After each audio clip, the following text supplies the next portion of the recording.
दार्जिलिंग भारत के पश्चिम बंगाल राज्य में हिमाचल की चोटियों से घिरा हुआ एक खूबसूरत हिल स्टेशन है जो अपनी प्राकृतिक सुंदरता, वादियों, चाय के बागान और वहां चलने वाली टॉय ट्रेन की वजह से दुनिया भर के पर्यटकों को अपनी ओर आकर्षित करता है। नमस्कार दोस्तों, आपको आज की इस वीडियो में दार्जिलिंग टूरिस्ट प्लेसेस की संपूर्ण जानकारी देंगे। दार्जिलिंग कब जाएं, दार्जिलिंग कैसे पहुंचे, दार्जिलिंग घूमने का सही समय क्या है, दार्जिलिंग में रुकने और खाने की क्या क्या व्यवस्था है और दार्जिलिंग में घूमने की जगह कौन कौन सी है, और अंत में बात करेंगे दार्जिलिंग घूमने का खर्च क्या आ सकता है। दार्जिलिंग की यात्रा से संबंधित इन सभी सवालों के जवाब आपको लास्ट तक मिल जाएंगे, और अगर आपके सवाल का जवाब मिल जाए तो एक लाइक ज़रूर करना, और अगर आपने अभी तक चैनल को सब्सक्राइब नहीं किया है तो चैनल ज़रूर सब्सक्राइब करना। दार्जिलिंग में घूमने की जगह, अगर आप कम बजट में किसी खूबसूरत हिल स्टेशन की सैर करना चाहते हैं तो दार्जिलिंग के पर्यटन स्थल आपके लिए बिल्कुल परफेक्ट है, क्योंकि वहाँ ज़्यादा महंगाई नहीं है, जिसके कारण दार्जिलिंग घूमना बेस्ट विकल्प साबित हो सकता है। चलिए जानते हैं आखिर दार्जिलिंग में घूमने वाली जगह वो कौन कौन सी है जिसके बिना आपका टूर अधूरा रह सकता है। पहला आता है बतासिया लूप। बतासिया लूप पहुंचते ही ऐसा महसूस होने लगता है कि हकीकत में आप स्वर्ग में हैं, क्योंकि बादल आपसे नीचे होते हैं और आप उन बादलों से ऊपर पर्वत के शिखर पर। जरा सोचिए उस दृश्य का नज़ारा कितना शानदार होगा। बतासिया लूप दार्जिलिंग में घूमने की जगहों में से सबसे प्रसिद्ध स्थानों में से एक है, क्योंकि वहाँ से बादलों का दृश्य काफ़ी शानदार होता है। बतासिया लूप काफ़ी बड़ा टूरिस्ट स्पॉट है, यहाँ से पूरे दार्जिलिंग का नज़ारा दिखाई देता है, और इसे और भी खूबसूरत बनाती है वहाँ चलने वाली टॉय ट्रेन। इसकी खास बात यह है कि ये पूरी बतासिया लूप को चक्कर लगाकर गुजरती है। इसके साथ ही यह स्थान भारत की सबसे ऊंची रेलवे लाइन में से एक है। फोटोग्राफी के शौकीन लोगों के लिए वहाँ के स्थानीय कपड़ों में पिक्चर कैद करवा सकते हैं। दूसरा आता है बरबतिया रॉक गार्डन। दार्जिलिंग शहर से रॉक गार्डन तक पहुंचने का जो 5 किलोमीटर का घुमावदार रास्ता है वो ऊंचे ऊंचे विशालकाय पर्वतों और जंगलों के बीच से होकर गुजरता है, और चारों ओर प्रकृति की हसीन वादियां रॉक गार्डन वाले पर्यटकों का मन मोह लेती है। रॉक गार्डन पहुंचने के बाद आपको कई सारे खूबसूरत झरने, जो कि हरे भरे गार्डन के चारों तरफ कल कल करती पानी की जलधारा जो मन को सुकून पहुँचाती है। दार्जिलिंग में अगर आप एक परफेक्ट प्लेस घूमने के लिए ढूंढ रहे हैं तो इससे बेहतरीन शायद ही कोई जगह मिल पाएगी।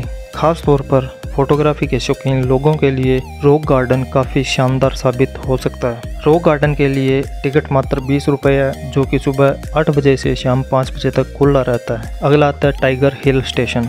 दार्जिलिंग में टाइगर हिल प्रसिद्ध है अपने सनराइज के लिए, क्योंकि टाइगर हिल से कंचनजंगा की पहाड़ियों से उगते हुए सूरज की रंग बिरंगी किरणें दिखाई देती है, जिसे देखने के लिए प्रतिदिन हजारों की संख्या में टूरिस्ट पहुंचते हैं। यह स्थान दार्जिलिंग में घूमने लायक जगहों में से एक है, लेकिन सनराइज देखने के लिए रात के 3 से 4 बजे ही अपने होटल से निकलना पड़ता है, क्योंकि इसकी दूरी दार्जिलिंग से करीब 10 किलोमीटर पड़ जाती है। नेक्स्ट आता है हैप्पी वैली।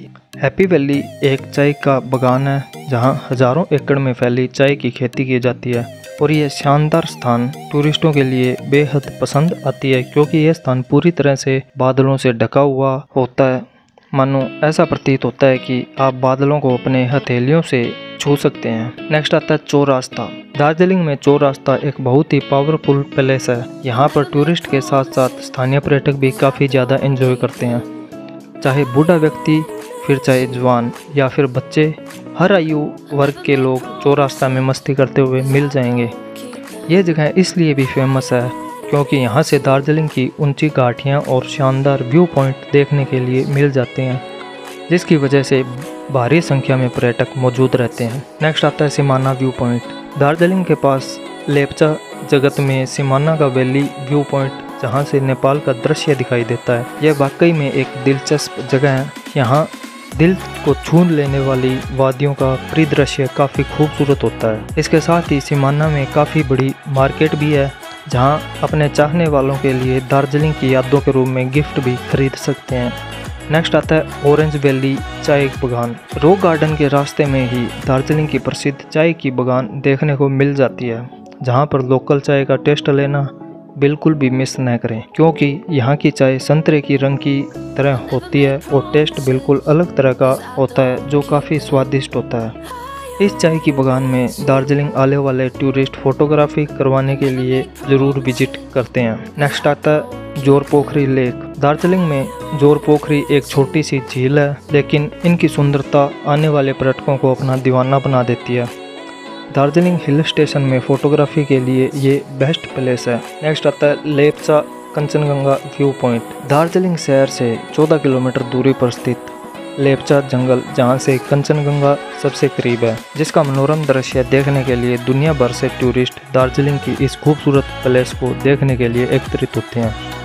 दार्जिलिंग में जो पहली बार जाते हैं वो ज़्यादातर पर्यटक टाइगर हिल से कंचनजंगा का व्यू पॉइंट देखने के लिए जाते हैं, लेकिन मैं आपको बता दूं कि अगर आप दार्जिलिंग में सबसे अच्छे पर्यटन स्थल की तलाश में हैं तो लेप्चा जंगल उसके लिए बेस्ट साबित हो सकता है। नेक्स्ट आता है महाकाल धाम। दोस्तों, अगर आप शंकर जी के दर्शन करना चाहते हैं तो दार्जिलिंग के महाकाल धाम में जाइए और अपना माथा टेक कर वहाँ से भी कंचनजंगा से बर्फ से ढकी हुई चोटियाँ देख सकते हैं, जो कि काफ़ी शानदार है। नेक्स्ट आता है रोपवे राइड। दोस्तों, अगर आप पूरा दार्जिलिंग देखना चाहते हैं और दार्जिलिंग शहर के दृश्य का और वहाँ के वातावरण का आनंद उठाना चाहते हैं तो आपके लिए दार्जिलिंग की सबसे बेस्ट प्लेस है वहाँ की रोपवे राइड, जिसका टिकट लेकर पूरे शहर का भ्रमण कर सकते हैं। नेक्स्ट आता है टॉय ट्रेन दार्जिलिंग। अगर आप दार्जिलिंग बाय ट्रेन आते हैं तो न्यू जलपाईगुड़ी रेलवे स्टेशन से दार्जिलिंग के लिए डायरेक्ट टॉय ट्रेन मिल जाती है। ये दार्जिलिंग पहुंचने में समय काफ़ी ज़्यादा लेती है, लेकिन आप अपने सफ़र का आनंद लेते हुए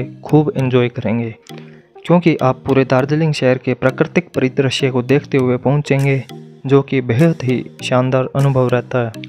दार्जिलिंग के टॉय ट्रेन का टिकट आप ऑनलाइन IRCTC की ऑफिशियल वेबसाइट से भी बुक करा सकते हैं या आप ऑफलाइन रेलवे स्टेशन जाकर ले सकते हैं। नेक्स्ट आता है जापानी टेम्पल। जैपनीज चीज पकोड़ा, जो कि जापानी टेम्पल के नाम से भी जाना जाता है, ये एक बुद्धा टेम्पल है जो दार्जिलिंग के दार्शनिक स्थल में लोकप्रिय स्थान है। यहाँ से प्राकृतिक सौंदर्य वातावरण का मनोरम दृश्य दिखाई देता है, जो काफ़ी पीसफुल होता है। नेक्स्ट आता है Teesta Regent river rafting. Darjeeling शहर में घूमने के बाद वहां से लगभग 40 किलोमीटर की दूरी पर तीस्ता नदी गुजरती है, जहां रिवर राफ्टिंग कराई जाती है। इस एडवेंचर एक्टिविटीज़ का आनंद लेने के लिए ज़रूर जाएं, अन्यथा आपकी दार्जिलिंग की यात्रा अधूरी रह जाएगी। इस नदी की खास बात यह है कि इसका पानी काफ़ी ज़्यादा साफ़ होने के साथ साथ बिल्कुल सफ़ेद है, मानो ऐसा अनुभव करेंगे कि दूध में आप तैर रहे हैं। नेक्स्ट आता है Himalayan Naidu Himalayan zoological park. आपने जीवन में कभी न कभी जंगल सफारी जरूर की होगी, लेकिन जानकारी के लिए बता दूं कि दार्जिलिंग में स्थित नायडू हिमालयन चिड़ियाघर पर्वत के शिखर और घनघोर जंगलों के बीच बसा हुआ है, जहां अधिकतर हिमालय में पाए जाने वाले जंगली जानवर निवास करते हैं। इस चिड़ियाघर में पाए जाने वाले जानवर हिमालयन थार, हिमालयन हिरन, हिमालयन गोराल, भालू, मीशमिताकिन जो भूटान का राष्ट्रीय पशु है, barking deer, snow leopard, tiger, black panther इत्यादि जंगली जानवरों को आप यहाँ देख पाएंगे। ये सभी जानवर इस जंगल को और भी खास बनाते हैं। नेक्स्ट आता है घूम मोनेस्ट्री दार्जिलिंग। घूम मोनेस्ट्री बौद्ध मठ है। इसकी नक्काशी और बेहतरीन आर्किटेक्चर और आसपास के सुंदर वातावरण काफ़ी शानदार है, और इसी के नज़दीक में घूम रेलवे स्टेशन है, जो भारत की सबसे ऊंची रेलवे लाइन में शुमार है। नेक्स्ट आता है गंगा मैया पार्क। यह पार्क दार्जिलिंग टूरिस्ट प्लेस का एक हिस्सा है, जो कि रॉक गार्डन के तर्ज पर ही बनाया गया है। क्षेत्रफल की दृष्टि से गंगा मैया पार्क दार्जिलिंग का सबसे बड़ा गार्डन, जिसकी खूबसूरती और प्राकृतिक सुंदरता मनमोहक है। नेक्स्ट आता है दार्जिलिंग का माल रोड। दार्जिलिंग के सभी टूरिस्ट प्लेसेस को घूमने के बाद आप माल रोड पहुंचकर वहां की यादों के तौर पर अपने चाहने वालों के लिए गिफ्ट आइटम खरीद सकते हैं। ये मार्केट दार्जिलिंग की सबसे प्रसिद्ध बाज़ारों में से एक है। यहाँ हर प्रकार की वस्तु खरीद सकते हैं। तो गाइस, ये थे दार्जिलिंग के सबसे खूबसूरत दर्शनीय स्थल। अब बात कर लेते हैं हम दार्जिलिंग कैसे पहुँचे। पहला आता है बाय हवाई जहाज, बाय फ्लाइट। अगर आप बाय फ्लाइट के द्वारा दार्जिलिंग पहुँचना चाहते हैं तो इसका नज़दीकी एयरपोर्ट बागडोगरा है। वहाँ से दार्जिलिंग की दूरी लगभग 70 किलोमीटर के आसपास है। एयरपोर्ट के बाहर से प्राइवेट टैक्सी और शेयरिंग टैक्सी का आवागमन दिन भर चलता रहता है, लेकिन अगर आप बाय बस से जाना चाहते हैं तो एयरपोर्ट से 12 किलोमीटर दूर सिलीगुड़ी तक टैक्सी से उसके आगे का सफ़र बाय बस कर सकते हैं। नेक्स्ट आता है बाय ट्रेन। अगर आप बाय ट्रेन दार्जिलिंग पहुंचना चाहते हैं तो इसका नज़दीकी रेलवे स्टेशन न्यू जलपाईगुड़ी है और वहां से दार्जिलिंग की दूरी लगभग 72 किलोमीटर है। जलपाईगुड़ी रेलवे स्टेशन देश के सबसे बड़े शहर जैसे दिल्ली, मुंबई, हैदराबाद, चेन्नई, कोलकाता, सूरत से डायरेक्ट रेल मार्ग सेवा से जुड़ा हुआ है, जहां प्रतिदिन ट्रेनों का आवागमन होता रहता है। इसके आगे का सफ़र रेलवे स्टेशन से दार्जिलिंग तक टॉय ट्रेन या फिर टैक्सी से कर सकते हैं। लेकिन अगर आप सच में दार्जिलिंग घूमने के लिए जा रहे हैं तो वहाँ की टॉय ट्रेन से सफ़र करते हुए दार्जिलिंग पहुँचिए। इसका जो नेक्स्ट आता है बाय बस। यदि आप बाय बस से दार्जिलिंग पहुँचना चाहते हैं तो बता दूं कि दार्जिलिंग भारत के सभी जगहों से काफ़ी अच्छी रोडवे सुविधा से जुड़ा हुआ है। लेकिन अगर आप दार्जिलिंग के आसपास के राज्य से हैं तभी बस से यात्रा करें, अन्यथा ज़्यादा दूर बस की यात्रा करना थोड़ा मुश्किल भरा हो सकता है। दार्जिलिंग घूमने का सही और सस्ता तरीका क्या है? अगर आपका बजट कम है और आप दार्जिलिंग घूमने की सोच रहे हैं तो ट्रेन का सफ़र करते हुए दार्जिलिंग तक पहुंच जाइए और वहां पहुंचकर आप होम स्टे करें, यानी कि वहां के लोकल लोग अपने घर में ही होटल जैसी सुविधाएं मुहैया कराते हैं, जो कि एक दिन का चार्ज मिनिमम 300 रुपये से 500 रुपये तक लेते हैं और साथ में एक बार का 150 रुपये थाली भोजन उपलब्ध करवाते हैं, जो कि वहाँ का स्थानीय व्यंजन का टेस्ट आपको बहुत ही स्वादिष्ट लगेगा। बात करते हैं दार्जिलिंग कैसे घूमें। दार्जिलिंग घूमने के लिए कई विकल्प मौजूद है, जैसे किराए से बाइक लेकर, प्राइवेट टैक्सी, शेयरिंग टैक्सी इत्यादि। लेकिन मेरा एक्सपीरियंस ये कहता है कि जब आप दार्जिलिंग घूमने जाएं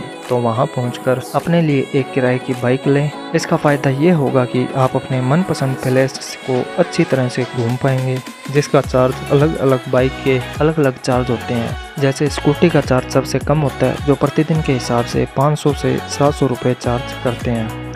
रेंटेड बाइक के लिए आपसे ओरिजिनल डॉक्यूमेंट सिक्योरिटी के तौर पर रखा जाता है।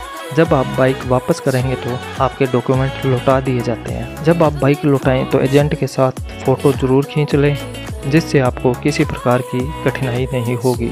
दार्जिलिंग में कहाँ रुकना चाहिए? दार्जिलिंग एक बहुत ही खूबसूरत पर्यटन स्थल है। यहाँ रुकने के लिए आपको बहुत सारे होटल, होम स्टे और कैंपिंग जैसी सुविधाएं मिल जाएगी, जो काफ़ी आरामदायक होती है। होटल, अगर आप गांधी रोड पर अपने ठहरने के लिए होटल चुनाव करते हैं तो 700 से 10,000 तक के हर बजट में होटल उपलब्ध है और यहाँ से दार्जिलिंग घूमने में काफ़ी ज़्यादा सहूलियत होती है।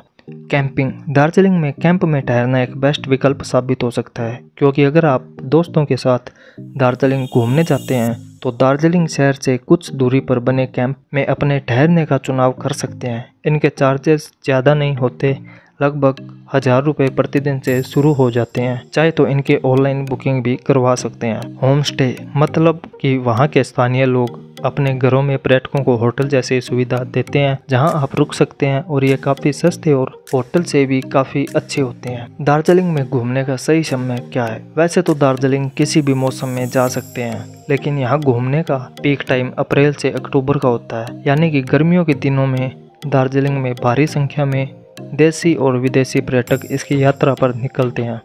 कारण यह है कि यहाँ ज़्यादा गर्मी नहीं पड़ती और मौसम भी खुशनुमा होता है, जो टूरिस्टों को बहुत आनंद आता है। अंत में बात करते हैं दार्जिलिंग घूमने का कुल बजट कितना आता है। तो गाइस, दार्जिलिंग अगर आप घूमने जाते हो तो आप कम से कम 2 लोग जाइए, जिसमें आपका काफ़ी जगह का खर्चा होता है वो हाफ हो जाता है। तो गाइस, मैं आपको 2 जनों का कुल खर्चा आपको बताने वाला हूँ, जो कि 3 दिन का है।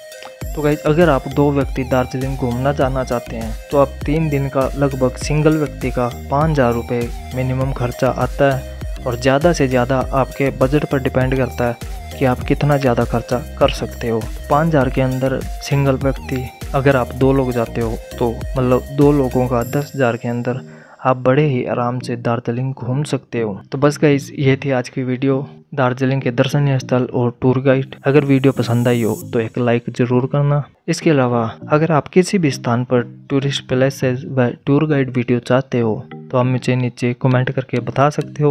मैं आपके लिए उस स्थान पर अवश्य ही एक टूर गाइड वीडियो लेकर आऊँगा। तो मिलते हैं ऐसी किसी अच्छी सी वीडियो के साथ। तब तक के लिए जय हिंद, जय राष्ट्र।